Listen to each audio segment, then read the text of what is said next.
नमस्कार, सुलगता सवाल देख रहे हैं और मैं हूं आपके साथ दिव्या सिंह। एक तरफ पाकिस्तान है कि भारत को पिटने के बाद पूरी तरह से घुटने पर आ गया है और इसकी चर्चा हर तरफ हो रही है, लेकिन दूसरी तरफ कांग्रेस के कई नेता ऐसे हैं जो अपनी हरकतों से बाज नहीं आ रहे और अपने बयानों से खुद की ही फजीहत करवाने में लगे हैं। साथ ही पाकिस्तान की मीडिया में हेडलाइन बनकर छाए हुए हैं। इनके बयानों को हमारे देश के खिलाफ वहां की मीडिया यूज कर रही है।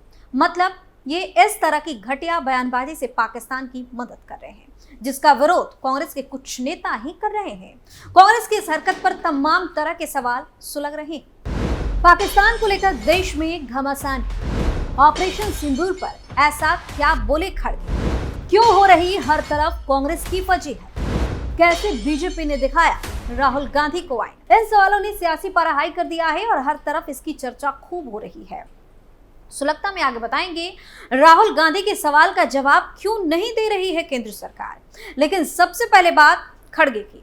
कर्नाटक में कांग्रेस प्रमुख ने पिछले महीने जम्मू कश्मीर के पहलगाम में हुए घातक हमले में मारे गए 26 लोगों के लिए केंद्र सरकार की आलोचना की। विजयनगर में एक जनसभा को संबोधित करते हुए कांग्रेस अध्यक्ष मल्लिकार्जुन खड़गे ने पाकिस्तान के खिलाफ भारत की सैन्य कार्रवाई को छिटपुट युद्ध बताया।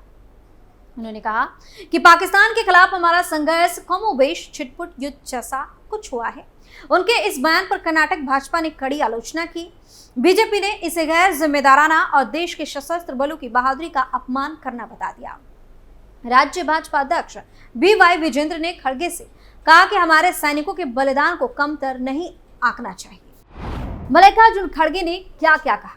मल्लिकार्जुन खड़गे ने कहा कि कर्नल सोफिया कुरैशी ने जब अपनी बात रखी तो बीजेपी के एक मंत्री ने उनका अपमान किया। बीजेपी के मंत्री ने महिला अधिकारियों को पाकिस्तान का एजेंट बता दिया, जिसके बाद हमने यानी कि कांग्रेस समेत अन्य विपक्षी दलों ने उस बीजेपी मंत्री के इस्तीफे की मांग की।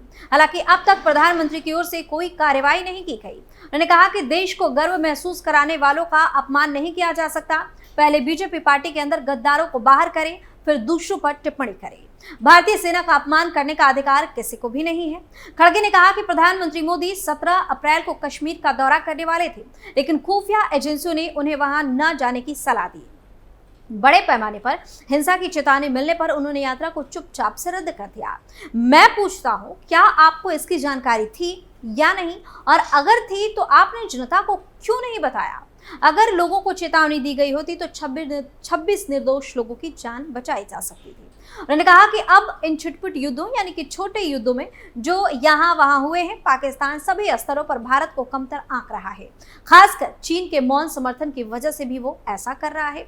वही ऑपरेशन सिंदूर के बाद भारत की स्थिति से अवगत कराने के लिए विदेश में बहुदलीय प्रतिनिधिमंडल भेजने के सरकार के फैसले पर टिप्पणी करते हुए खड़गे ने कहा कि प्रधानमंत्री ने घोषणा की कि एक डेलीगेशन भेजा जाएगा, लेकिन उन्होंने हमसे सलाह नहीं ली। फिर भी हमने राष्ट्रीय हित में इसका विरोध नहीं किया।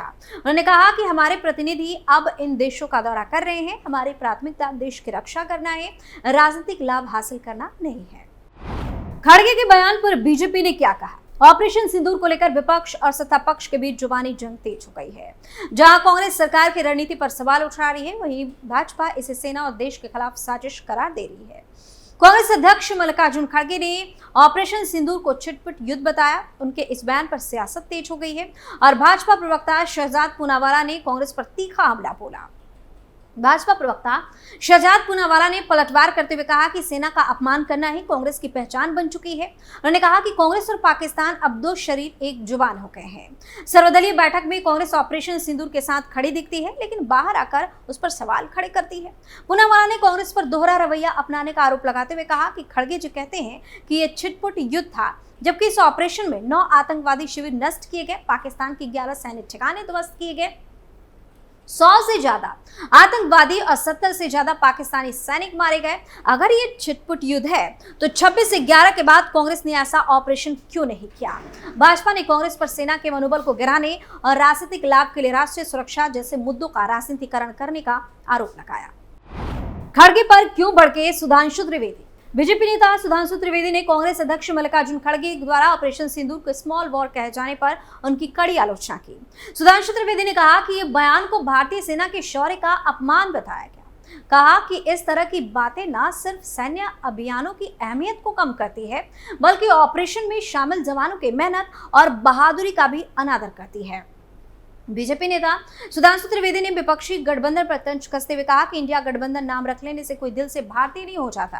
त्रिवेदी ने कहा कि ऑपरेशन सिंदूर को छोटी घटना कहना न सिर्फ निंदनीय है, बल्कि ये भारतीय सेना के शौर्य और 140 करोड़ भारतीयों की भावनाओं का पूरी तरीके से अपमान है। इससे पहले भी राहुल गांधी ने भारतीय विमान और बाकी मुद्दों पर कोई बेबुनियाद बातें की। त्रिवेदी ने आरोप लगाया कि खड़गे और राहुल गांधी के बयान कोई इत्तेफाक नहीं हो सकते, बल्कि एक बड़ी सोची समझी रणनीति का हिस्सा है। वहीं बीवाई विजेंद्र ने कहा कि आपकी पार्टी का ट्रैक रिकॉर्ड इसके बिल्कुल उल्टा है। घातक 7/11 मुंबई ट्रेन विस्फोटों से लेकर अनगिनत सीमा पार हमलों तक बार बार उकसावे के बाद भी आपकी यूपीए सरकार ने ताकत के बजाय चुप्पी और कार्रवाई के बजाय तुष्टीकरण को चुना। देश याद करता है। उन्होंने कहा कि हमारे बहादुर बलों द्वारा की गई कोई भी कार्रवाई कभी भी छिटपुट नहीं होती। प्रत्येक मिशन राष्ट्रीय सम्मान और हमारे शहीदों के खून का भार वहन करता है। हमारे सैनिकों के बलिदान को कम मत समझिए। राहुल गांधी के सवाल का जवाब क्यों नहीं दे रही केंद्र? कांग्रेस सांसद और लोकसभा में नेता प्रतिपक्ष राहुल गांधी ने हाल ही में केंद्र सरकार पर ऑपरेशन सिंदूर के दौरान भारतीय वायुसेना के नुकसान को लेकर तीखे सवाल दागे। उन्होंने विदेश मंत्री एस जयशंकर के उस बयान की आलोचना की जिसमें जयशंकर ने कहा था कि भारत ने ऑपरेशन सिंदूर की शुरुआत में पाकिस्तान को आतंकी ठिकानों पर हमले की जानकारी दी थी। राहुल ने इसे राष्ट्रीय सुरक्षा से खिलवाड़ और अपराध करार देते हुए पूछा कि इस फैसले को किसने अधिकृत किया और इसके परिणाम स्वरूप भारतीय वायुसेना ने कितने अपने विमान खो दिए। बीजेपी ने राहुल गांधी के इस सवाल पर ही उनको घेर लिया। वहीं रक्षा मामलों के जानकारों ने भी राहुल गांधी के इस डिमांड पर काफी तीखी प्रतिक्रिया दी। हालांकि कुछ लोगों ने राहुल की मांग का कुछ हद तक समर्थन भी किया। ऐसे में बड़ा सवाल यह है कि क्या केंद्र सरकार इस तरह का डेटा को सार्वजनिक करने से इनकार कर सकती है?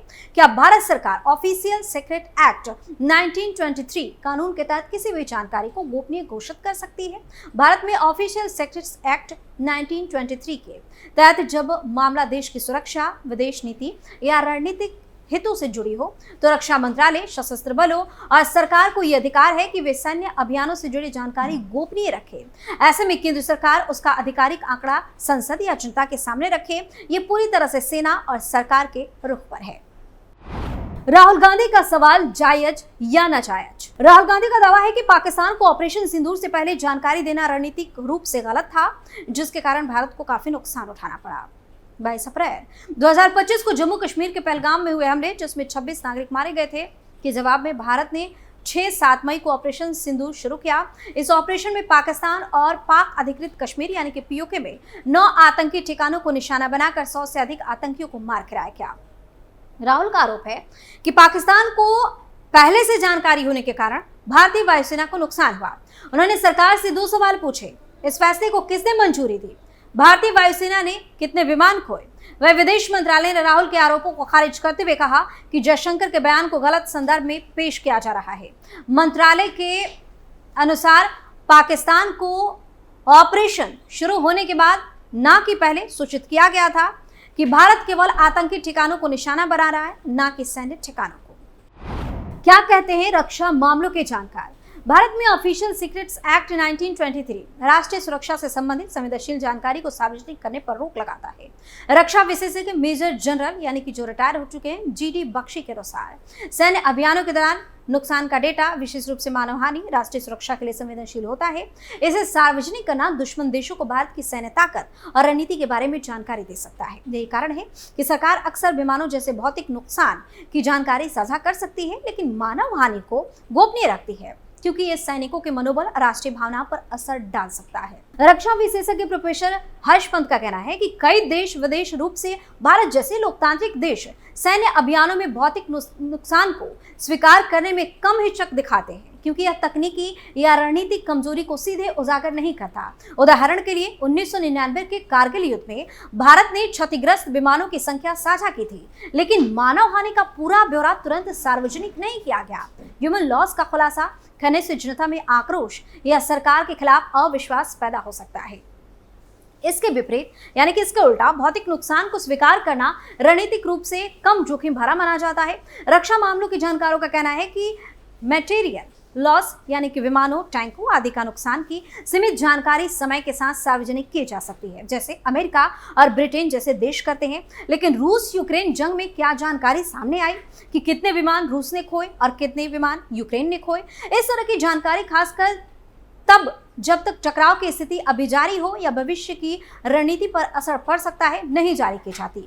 तो बार बार कांग्रेस नेता अपने बयानों से अपनी ही फजीहत करवा रहे हैं, ऐसे ऐसे सवाल पूछ रहे हैं, ऐसे ऐसी बयानबाजी कर रहे हैं और काम ऐसा कर रहे हैं जैसे पाकिस्तान को खुश करने और मोदी सरकार पर सवाल उठाने की जिम्मा इन्हीं को मिला हो। हालांकि एक के बाद एक कांग्रेस के कई नेता ऐसे हैं जो इस तरह की बयानबाजी कर रहे हैं और खुद ही फंसते दिख रहे हैं। खैर, देखने वाली बात होगी कि आखिर कब ये बयानबाजी थमने का नाम लेती है। सुरक्षा सवाल में फिलहाल इतना ही। आप अपनी राय हमें कमेंट करके जरूर बताएं और देखते रहिए कैपिटल टीवी। धन्यवाद।